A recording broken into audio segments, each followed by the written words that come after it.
Darling Prabhas అంటే మన లైఫ్లోకి ఒక కొత్త వారు వస్తున్నారు అన్నటువంటి ఒక ఆ ట్వీట్ చూడంగానే ఏపీకి సంబంధించిన ప్రజలు కావచ్చు, తెలుగు వాళ్ళందరూ కూడా కొంత భయాందోళనకు గురయ్యారు. ప్రత్యేకంగా అమ్మాయిలు. ఎందుకు అంటే darling Prabhas most eligible bachelor నుంచి మ్యారేజ్ అవబోతుందా అనేటువంటి ఒక గాసిప్స్ అయితే వచ్చాయి. అయితే వీటన్నిటికీ తెర తింపుతూ నిన్న రామోజీ ఫిలిం సిటీలో అట్టహాసంగా బుజ్జి ఎవరు అంటూ తెర అయితే తీసేశాడు డార్లింగ్ ప్రభాస్. అయితే ఆ వేడుకలు కావచ్చు, దానికి సంబంధించిన ట్రీజర్ కావచ్చు, అది ఎలా ఉంది ఏంటి అనేది మనతో పాటు సీనియర్ జర్నలిస్ట్ హేమసుందర్ గారు ఉన్నారు. వారిని అడిగి తెలుసుకుందాం. సార్ నమస్తే. నమస్తే అండి. సార్, డార్లింగ్ ప్రభాస్ గురించి ఎప్పుడెప్పుడు ఆయన ఎదురు చూస్తున్నటువంటి వార్త అది ఏంటంటే పెళ్ళి.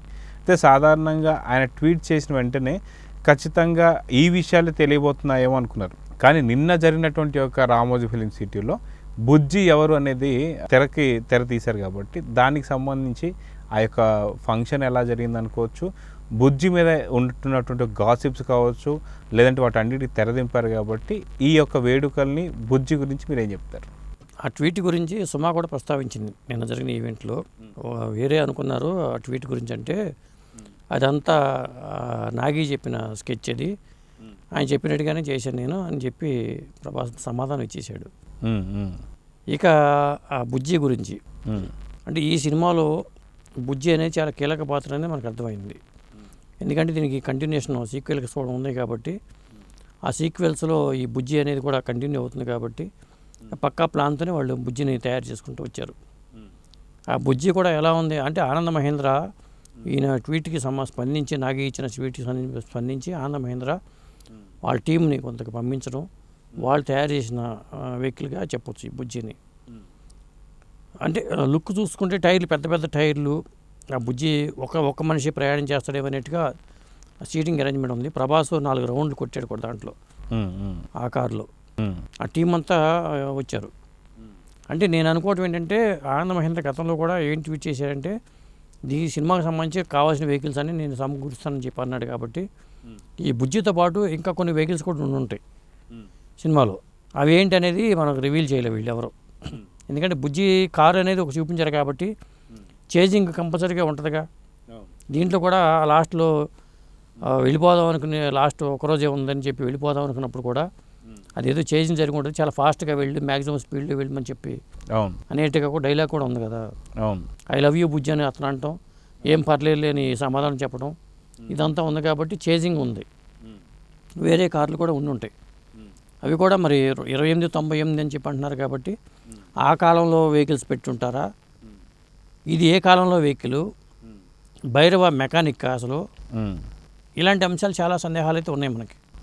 సినిమా విషయానికి వచ్చేసరికి భైరవ వెనకాల పెద్ద కోటు గీటు వేసుకుని అవెంజర్స్ గెటప్లోనే మనకు కనిపించాడు. ఒక విధంగా చెప్పాలంటే హాలీవుడ్ సినిమాల్లో ఇన్స్పిరేషన్తోనే నాగి ఈ సినిమా చేసినట్టుగా మనం అనుకోవచ్చు.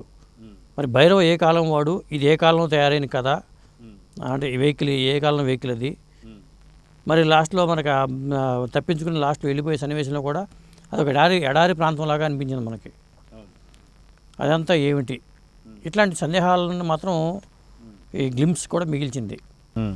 అయితే గ్లిమ్స్ చూస్తే మీకు బుజ్జి కావచ్చు, భైరవ కావచ్చు, లేదా టోటల్ గ్లిమ్స్ మీకు ఎలా అనిపించింది? ఈ విషయంలో సక్సెస్ అయ్యారు అనిపించింది. అంటే ఒక అటెన్షన్ క్రియేట్ చేశారు ప్రేక్షకుల్లో.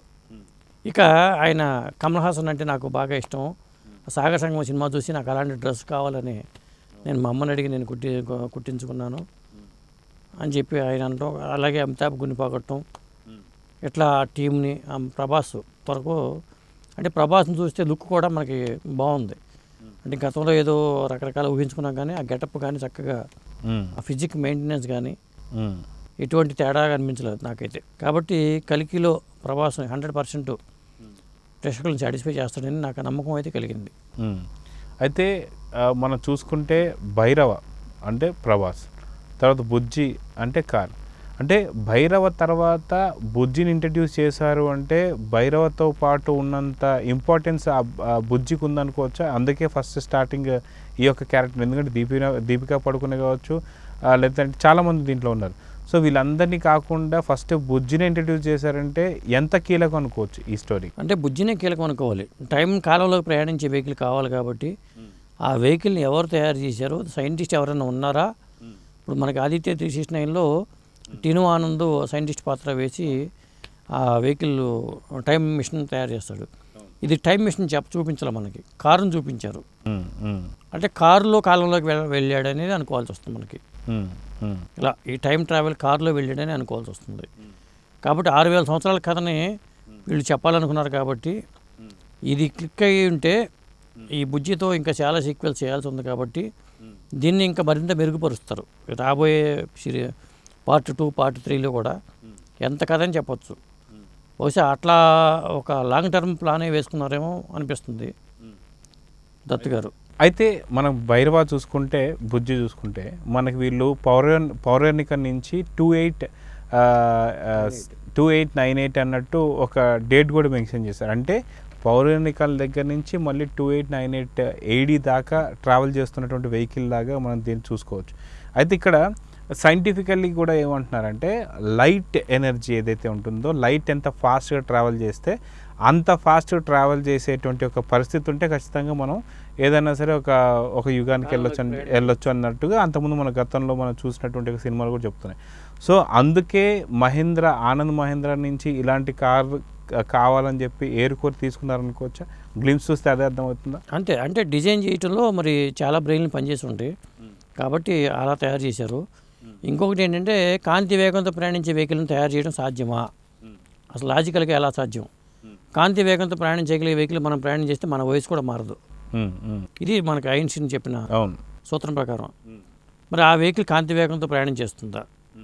2024లో అది అంత వెహికల్ తయారు చేయడం అసాధ్యం. కాబట్టి ఈ కథ ప్రారంభమైంది 2898లో ప్రారంభమయ్యి వీళ్ళు వెనక్కి ట్రావెల్ చేశారా అలా కూడా అనుకోవాల్సి వస్తుంది.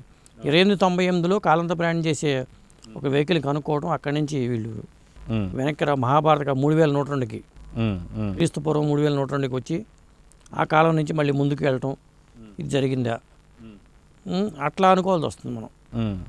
అయితే మొత్తానికి గ్లిమ్స్ చూస్తే కావచ్చు, ఈ కల్కి గురించి వాళ్ళు డేట్ కూడా అనౌన్స్ చేశారు, 27th June అని చెప్పి కూడా చెప్పేశారు. సో కన్ఫామ్ డేట్ అని చెప్పి ఇప్పుడు ఫిక్స్ అవ్వచ్చు అంటారా లేదా? 100% ఫిక్స్ అవ్వచ్చు. ఎందుకంటే ఎలక్షన్ టైం కూడా అయిపోయింది కాబట్టి రిజల్ట్స్ రావాలి. కాబట్టి కంపల్సరీగా 27 తారీఖుని జూన్ 27ని సినిమా రిలీజ్ అవుతుంది. వాళ్ళు అనుకున్నది నిన్న మైలేజ్ అయితే వచ్చింది మీడియా పరంగా. కానీ అంత అటెన్షన్ క్రియేట్ చేశారు, బాగా ఈవెంట్ బాగా ఆర్గనైజ్ చేశారు. కాబట్టి కలికిలో ఒక కారు కూడా కీలక పాత్ర. అమితాబ్, కమల్ హాసన్, దీపికా పదుకొనే, దిశా పటాని వీళ్ళే కాకుండా ఒక కారు కూడా ఉంది అనేది ఒక ముఖ్యంగా పిల్లల్లో అయితే ఉత్సుకత బాగా పెరిగింది. పిల్లలకి కార్లు ఇలాంటివి ఉంటే ఎంజాయ్ చేస్తారు. కాబట్టి ఆ చైల్డ్ సైకాలజీని కూడా వీళ్ళు మిక్స్ చేసి వీళ్ళు సినిమా చేశారని అనిపిస్తుంది. అంటే మొత్తానికి బాహుబలికి సంబంధించి ఒక రికార్డు ప్రభాస్కే ఉంది. సో ఇప్పుడు ప్రభాసే మళ్ళీ రికార్డు బద్దలు కొట్టే అవకాశం ఉందంటారా, లేదంటే మనకు కల్కికి అంత లేదంటారా? అంటే బాహుబలికి ముందు బాహుబలి తర్వాత అని అన్నాం కాబట్టి మనం ఖచ్చితంగా కల్కికి ముందు కల్కికి తర్వాత అని మాట్లాడుకోవాల్సి వస్తుంది. వీళ్ళు సక్సెస్ అయితే మాత్రం. అంటే నాగ్ అశ్విన్ మీద ఆ నమ్మకం అయితే ఉంది. అతను ఏం చేసినా కొద్దిగా రాజమౌళి గారు లాగానే థింక్ చేస్తున్నాడు కాబట్టి, కొత్తగా ఆలోచిస్తున్నాడు కాబట్టి, కొత్తగా చేసే ఏ ప్రాజెక్ట్ అయినా జనం ఆదరిస్తున్నారు కాబట్టి జనం కూడా ఈ సినిమాకి పట్టం కడతారేమో అని అనిపిస్తుంది నాకైతే. Thank you.